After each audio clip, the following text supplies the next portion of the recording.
Very good morning to our RANsquawk listeners. Welcome to European Rundown for today, Thursday the 13th of January.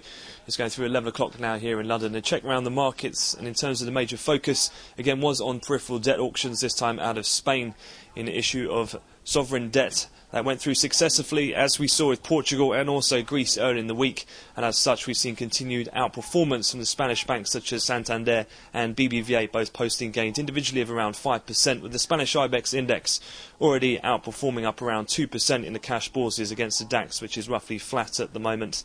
Other than that, in terms of UK economic data, we did have industrial production and manufacturing in line for IPs, but manufacturing was slightly better than expected, pretty muted in its market reaction. Eyes very much still within Europe.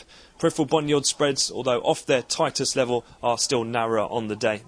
Looking forward, though, in terms of the rest of the session, here in the UK, eyes will turn to the Bank of England interest rate decision, where all analysts are unanimous in their expectation that rates will be maintained at 0.5% and the APF ceiling at 200 billion, so we're not expecting too much there.